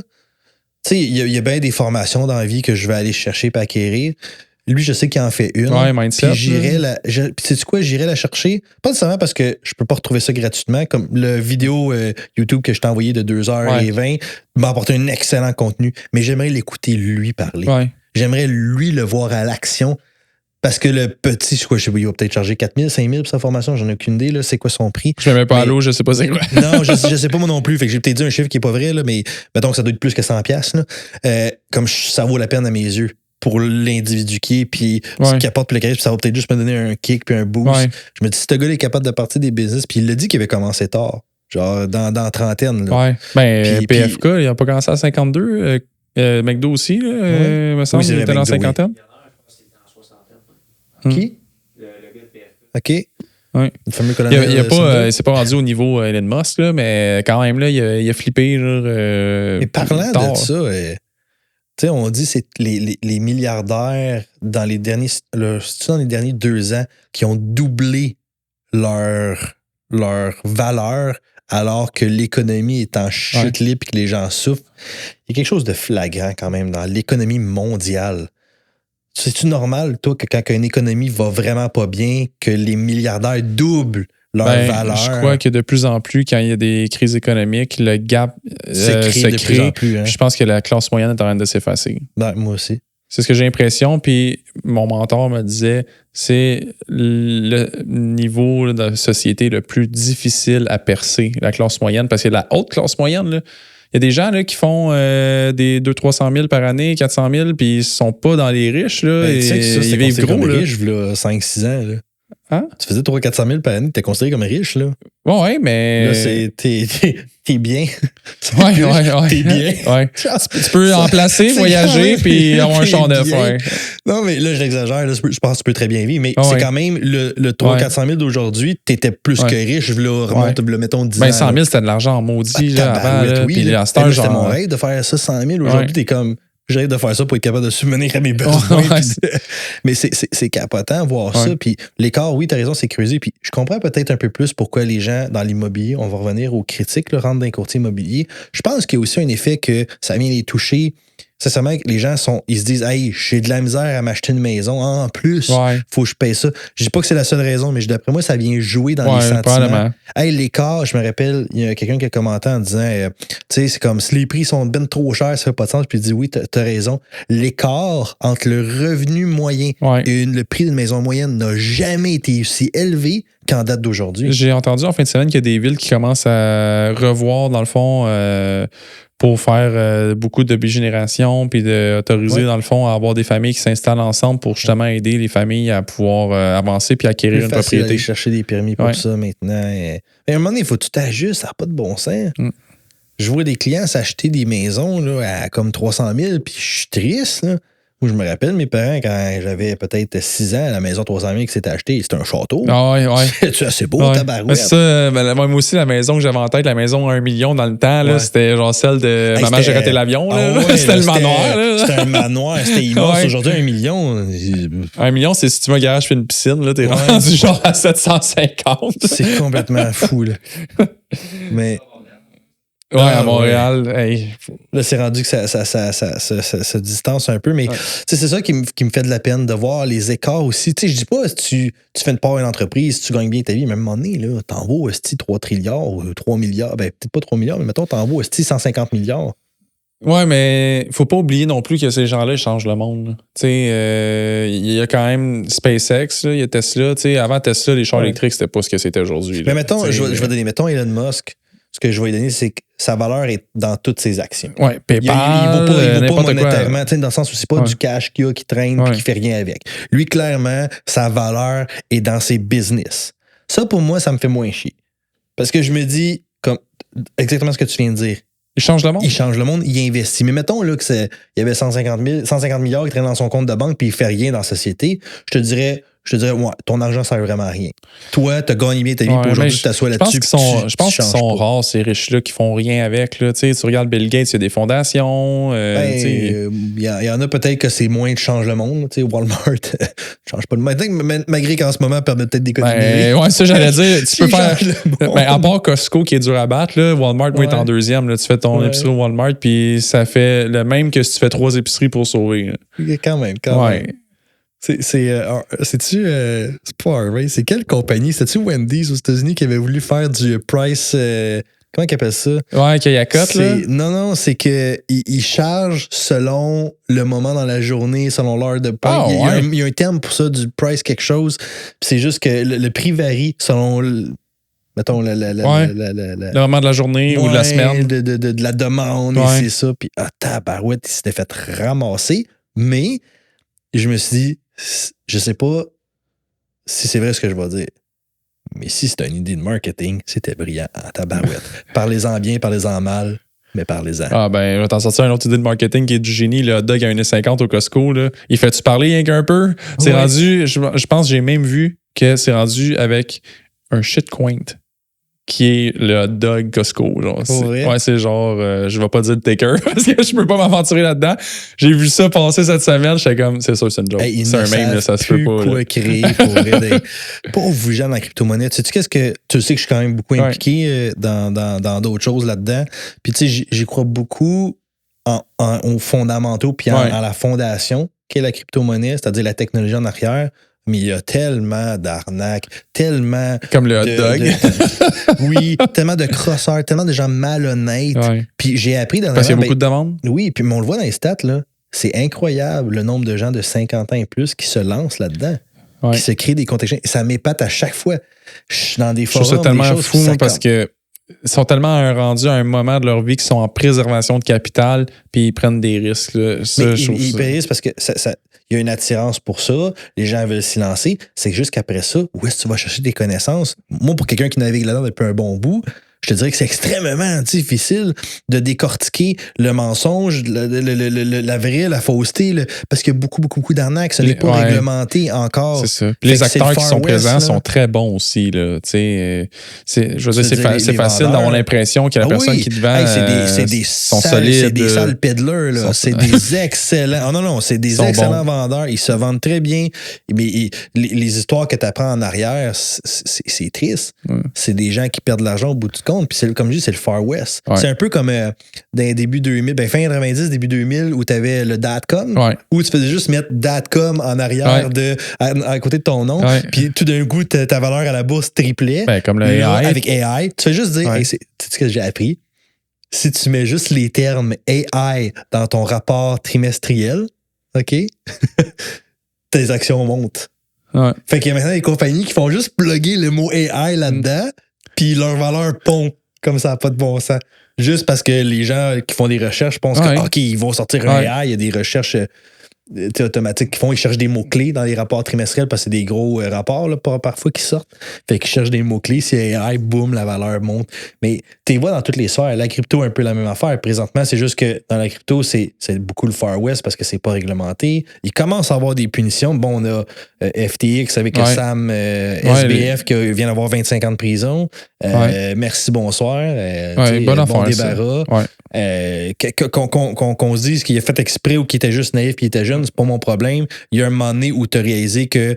Il y a un moment donné où la naïveté s'est développée à oh, là, je suis rendu que je suis en train de m'enfoncer, m'enlisser parce que clairement, j'ai un Ponzi scheme. Je continue là-dedans, pareil. Ouais. Hey, je fais vraiment une histoire courte avec ça, mais en gros, lui, à la base, il a parti, dans le fond, son propre exchange où tu pouvais vraiment t'étranger, puis il avait créé sa propre monnaie FTX. Fait que lui, il disait, tu me donnes un Bitcoin, je vais te donner, mettons, un FTX pour créer comme une monnaie stable. Puis là, il se disait, ben maintenant, ta monnaie FTX est backée par un Bitcoin. Puis, tu sais, il tradait pas. Puis là, il offrait des rendements, dans le fond, des rendements, là. Ce que j'ai dit, un exchange, mais c'est une plateforme où c'est pas un exchange, excuse-moi. C'est une plateforme où tu pouvais, dans le fond, échanger, puis, mettons, placer ton argent. Fait qu'investir ton argent. Puis là, il offrait des rendements garantis. Ce qui, normalement, tu n'as pas le droit d'utiliser ces termes-là. Mais il offrait des rendements garantis. Il a commencé bas. Puis là, ce qu'il faisait, c'est qu'il a réalisé que, trouver des bons moves à faire avec cet argent-là. Parce que si moi, je te garantis 5%, là, Hugo, là, faut que j'aille faire au moins 6-7 l'autre bord. Parce qu'il faut que je paye mes frais, il faut que je paye ma gestion, puis il faut que je te redonne ton 5. Il a réalisé que c'était pas si facile de faire ça. Fait que ce qu'il a fait, c'est que là, il a créé une deuxième compagnie, je pense que c'était Alimity ou Alimini, je me souviens plus du nom. Là. Il a créé une deuxième compagnie où c'était sa blonde qui était à la tête de cette compagnie-là. Puis lui, dans le fond, grosso modo, transférait les fonds là-dedans. Elle a géré ça. Fait qu'en tant que tel, il était plus backé un pour un. Ouais. Il a transféré les fonds. Et elle avait genre 20 ans, aucune expérience en gestion de patrimoine, puis elle se ramasse avec des centaines de millions à gérer. Histoire courte, t'es arrivé un moment donné de démantelade où Binance, qui est un de ses gros compétiteurs à Exchange, a mentionné, laissé à croire que, comme quoi qu'il n'était pas backé comme il le disait. Quand je dis backé, c'est, mettons, un pour un. Il y a leur $1 FTX, il n'y avait pas un Bitcoin en arrière. Ça a fait une panique. Les gens ont commencé à sortir, un peu comme avec la banque. Avec Robinhood. Non, pas Robinhood. Robinhood, c'est arrivé. Silicon Valley, la banque de Silicon Valley. Oui, SVB. Oui, c'est ça. Qu'est-ce qui est arrivé? C'est que là, il y a eu les gens ils ont voulu tout sortir, mais à un moment donné, il n'y avait pas assez de liquidité. Fait qu'est-ce qui est arrivé? Ils ont dû geler les comptes. Et là, panique totale. Et c'est là que ça s'est dégringolé. Fait que, mais il y avait beaucoup d'arnaques en arrière, beaucoup de fonds. Après ça, il y a eu comme une investigation. Ils ont découvert qu'il y avait beaucoup de fraude. L'argent était sorti, des choses illégales qui se sont passées, complètement insouciants. Qui aurait cru? C'est écrit dans le ciel. Là. Elle fait des entrevues. Elle m'en a fait une entrevue, là, celle qui est censée gérer le portefeuille. Là. Puis dans l'entrevue, le gars, il dit, c'est quoi, c'est tes stratégies d'investissement? Puis elle était comme, pas mal au pif, là. En gros, là, je te fais un résumé, mais c'est ça que ça voulait dire. Là, comme que, elle s'en fout. On parle d'une fille qui gérait au-dessus dans les milliards, je pense, à la fin. Je pourrais pas te dire. C'est complètement absurde. Les chiffres, il était dans les milliards, là, à la fin. Là. Voyons donc, qu'est-ce que c'est ça? Ça fait peur. Mais pour vrai, tu regardais tous les gens, moi, qui avaient une tête, ses épaules. C'était clair dans le ciel que c'était ça. Mais pour regarde bien pourquoi c'est devenu un Ponzi scheme, c'est que pour se sortir de la chenoute, il fallait qu'ils cherchaient des nouveaux clients parce que là, il n'y avait pas assez de fonds parce qu'ils perdaient dans leur trading. Là. Ça descendait. Fait que là, ils augmentaient. Mettons, ils disaient, OK, ben, le prochain round, c'est plus 7% qu'on donne garantie, c'est 8%. Ils sont rendus jusqu'à genre dans la vingtaine de pourcents. Comme, à ce point-là, il n'est pas clair ton red flag. Parce que quand ils ont commencé, c'était pas si gros. C'était genre du 5-6% de mémoire garantie. Ce qui est, si moi, vraiment qu'ils investissent bien, potentiellement, qu'ils pourraient comme aller battre ça. Je dis pas que c'est pas beaucoup, c'est quand même beaucoup. Mais je veux dire, c'est possible. Mais là, de garantir du 20%, comme, voyons donc, là, c'est écrit dans le ciel, là. Fait que, il vient de se faire officiellement à 25 ans. Puis le pire, c'est que ses avocats ont décidé de plaider comme quoi que il restait des bitcoins. Il en restait là, dans la compagnie. Mais le bitcoin avait chuté, là, mettons, 6 mois. Là. Il valait pas grand-chose, peut-être 20-30 000 $. Là, qu'est-ce qui est arrivé dernièrement? Le bitcoin a remonté en flèche. Fait qu'en ce moment, paraîtrait qu'avec la nouvelle valeur, il sera en mesure de repayer tout le monde. Fait que les avocats de Sam Bankman essayaient de convaincre que, hey, tout le monde va être remboursé. Il ne mérite pas 25 ans de prison, finalement. Ouais. Hey, C'est l'erreur de parcours, on oublie ça. Là. Ouais, mais finalement, il a eu son 25 ans de prison. Merci, bonsoir, c'est fini. Mais il y avait bien des oui-dire comme quoi que ses parents auraient encore de l'argent de cacher en quelque part. C'est sûr qu'il y en a encore caché quelque part. C'est sûr et certain, voyons. Mais en même temps, je me dis, il va payer 20... Ben, je sais pas avec comment ça fonctionne aux États-Unis avec la liberté conditionnelle. Je sais plus s'il y avait de liberté conditionnelle ou pas. Je pense que c'est plus sévère qu'ici. Ouais, je pourrais pas te dire. Ouais. Surtout pour la fraude, là, c'est très sévère. Ouais. Liberté conditionnelle, là, je sais pas si après, il peut peut-être sortir après 3 ans, 4 ans, 5 ans, tu le souhaites pas. Là. Mais ouais. Dans le domaine du conseil financier, Hugo, t'as-tu vu des cas de fraude flagrants? À part Vincent Lacroix. Ouais, à part ça. Ah ouais, t'es un gros shit show, là, c'était Vincent Lacroix, là. J'en ai pas vu tant que ça. J'ai vu des pratiques, tu sais. J'ai rencontré des gens, j'ai entendu des histoires, mais des gros cas là, comme ça, non, j'en ai pas entendu. Là. C'est plus sur le marché américain que j'en ai entendu. Là, quand je suivais beaucoup les compagnies pharmaceutiques, là j'en ai eu des mille et une histoires là, dans ce temps-là. Là. Ben, c'est toujours des gens qui sont avares, qui profitent de la naïveté des gens qui ont espoir. Là. Ouais. Une des pires histoires que j'avais entendues, je pense que c'était... il avait acheté une compagnie, puis il y avait une grosse demande pour un médicament en particulier, puis il avait grimpé le prix. Là. Ah, mais c'est aux États-Unis. Ouais, Martin Shkreli. Ouais, c'est ça. C'était dégueulasse, ça. C'est comme de 5000%, c'est ridicule ouais, le prix. T'es passé de genre 50$ à genre 700$. Ouais, exact. Puis les gens en avaient besoin, sinon ils mouraient. Là, fait que c'est une des pires que j'avais vues, mais c'est pas ici, puis c'est pas dans les services financiers. Il a fait de la prison, puis c'est lui qui a acheté l'album de... Ouais. C'est qui? Je sais quoi déjà le groupe? Ouais, ben je sais pas c'est quoi le groupe, là, mais... Il avait acheté le seul album. Ça a été l'homme le plus détesté. Dans le fond, c'est que l'album n'était pas sorti officiellement de ce groupe-là. Lui, il a payé genre 2 millions pour l'acheter, puis il l'a détruit, genre, de quoi de même. Ben, c'était l'homme le plus haï des États-Unis. Là. Ouais, un bon bout. Mais, tu sais, mettons ici au Québec, là, je connais pas d'histoire d'envergure dans les services financiers comme ça, qui sont des grosses fraudes. Ah ouais, dans les services financiers, ouais. Sinon, t'as des choses que je pense qu'il y a une mauvaise gestion. T'avais les résidences... Quelle résidence déjà? Tu des résidences? Ça avait sorti pas mal là, durant la COVID. Là, des résidences qui étaient mal gérées. Là. Mal gérées, qui plantaient. Mais il n'y a pas un développeur immobilier là, qui... C'est une autre fraude, ou sinon, ça n'a pas rapport, mais une autre fraude que j'ai vue, c'est avec des tickets de parking. J'ai entendu ça l'autre jour, puis c'est à Montréal. C'est des faux tickets? Des faux tickets. Justement, c'était des gens qui avaient reçu des tickets de parking dans des établissements, je pense qu'ils étaient parqués au Rona. Puis les fraudeurs étaient arrivés, ils avaient mis des tickets de parking à tout le monde. Des faux tickets, puis tu sais, ça donnait un lien vers le site, puis ça disait allez payer votre. Ils sont tellement créatifs, c'est malade, là. C'est épatant. C'est incroyable, moi. Tu sais, je les admire pas, là, mais je dois donner que j'ai jamais d'idée comme ça, moi. Mais notre cerveau ne va pas à comment je pourrais frauder les gens. Non, c'est ça. Mais c'est incroyable. Il y a des fois, là, où pour vrai, tu sais, j'ai navigué dans des univers où il y avait, malheureusement, ça fait longtemps que je suis dans la crypto, là, puis je reviens encore là-dessus, mais il y a beaucoup d'arnaqueurs là-dessus. Hey, puis il y a des fois où j'ai regardé aller, puis j'étais comme, mais c'est tellement facile. Du jour au lendemain, là, je pourrais te créer la pire grosse arnaque qui n'existe pas sur la planète. Mais mes valeurs ne reflètent pas ça, puis c'est pas ce que j'ai envie de laisser comme société. Mais tabarouette que c'est facile. Je suis désolé, mais les gens aujourd'hui sont crédules. Ils croient première chose qu'ils voient, ils ne remettent pas en question. Ça veut pas dire envoyer promener la personne. Remettre en question, poser des questions, faire des recherches. Et ils savent pas. Non, les gens, en général, croient tout de suite. Ils vont avoir une vidéo que la personne va dire « Moi, je peux vous obtenir 15 fois votre argent, un fois 15. » OK, pose pas un peu plus de questions comme « Si c'est si beau, pourquoi? » Je dis pas que c'est pas possible. Je pense c'est possible, mais des fois, comme c'est trop beau pour être vrai en général, pose des questions. Il y a un motivateur aussi qui est dangereux, c'est qu'à mettons, t'embarques là-dedans, puis au début, ça marche. T'sais, fait que là, ça te renforce, dans le fond, là, que tu as envie de continuer, puis que ça va être. C'est le même souvent qui faisait les exemples Madoff, que quand il t'envoyait tes relevés, il mettait le rendement comme quoi tu avais fait, mais arrêtez, tu l'avais pas fait. Mais il y a beaucoup de concepts de crypto-monnaie qui faisaient ça. Ils te donnaient ta valeur que tu es rendue pour te convaincre de toujours rester là, l'argent-là, puis d'aller chercher des nouveaux dépôts. Puis à un moment donné, tu réalisais qu'il n'y avait plus d'argent pour tout. Puis, merci, bonsoir. Là.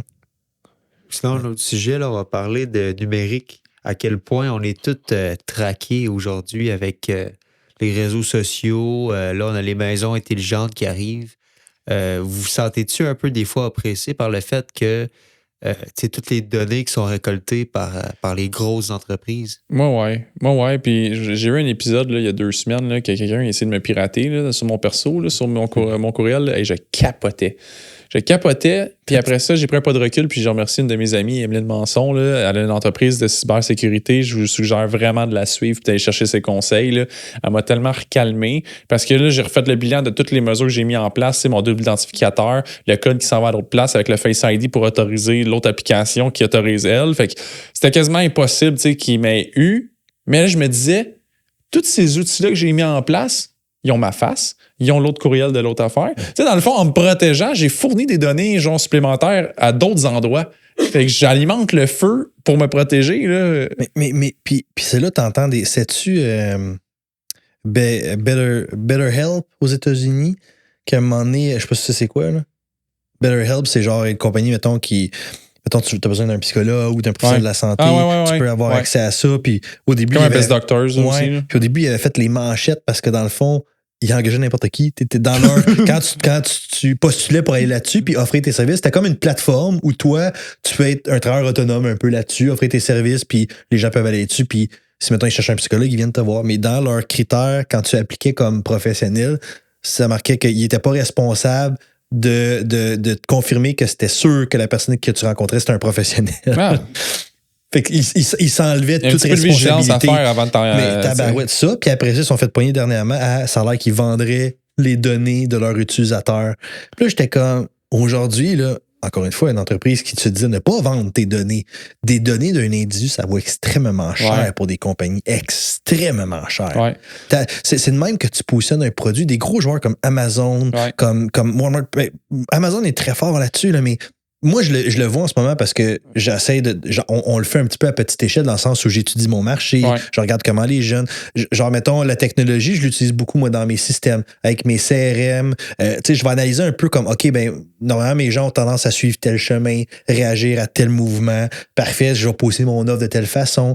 Mais il y en a qui vont plus loin que les données. Là. Tu peux aller récolter ça, puis savoir exactement les habitudes de consommation de tes clients, à quelle heure ils aiment consommer. Tu sais que, mettons, t'es Amazon, puis tu sais que tous tes clients se connectent souvent majoritairement à 6 heures, puis ils vont souvent sélectionner, mettons, magasiner tel produit. Il a fait une étude. T'es mis en rabais à cette heure-là. Ouais. Il avait fait une étude aussi que, justement, il y a une date, mettons, le vendredi soir, le monde prenne un verre, il achète plus. Il avait fait des études comme ça, justement, avec Amazon, là, dans le temps des fêtes. Ce que tu peux faire, là.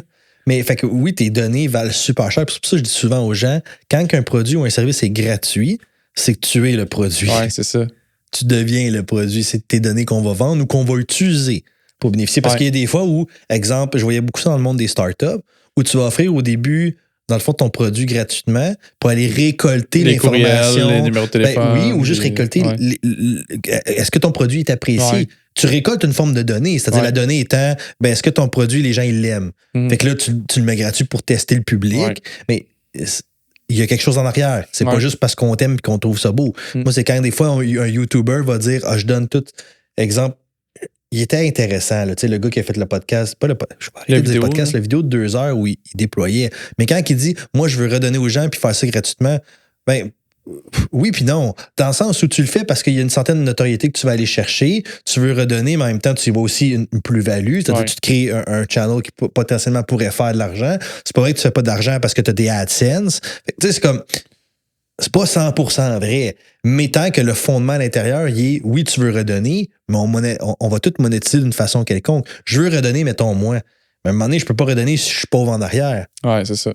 Fait que, tu sais... C'est ça, tantôt, je parlais du bien d'entreprise puis la santé financière de l'entreprise, où est-ce qu'il y a une ligne entre tu redonnes, puis tu y vas selon ce que tu partages, puis la relation donnant-donnant, ben, il faut que tu survives aussi financièrement, puis que tu continues de grandir pour continuer d'améliorer ton service.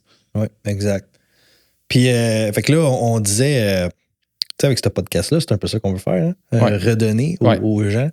Puis, mais on sent en même temps que, ben, je vais vous donner un meilleur exemple. On va finir là-dessus. Là. Tu sais, le podcast, on veut redonner aux gens, on veut partager notre expérience. Puis en même temps, notre day-to-day, ce qui se passe à chaque jour, mais on se le cache pas.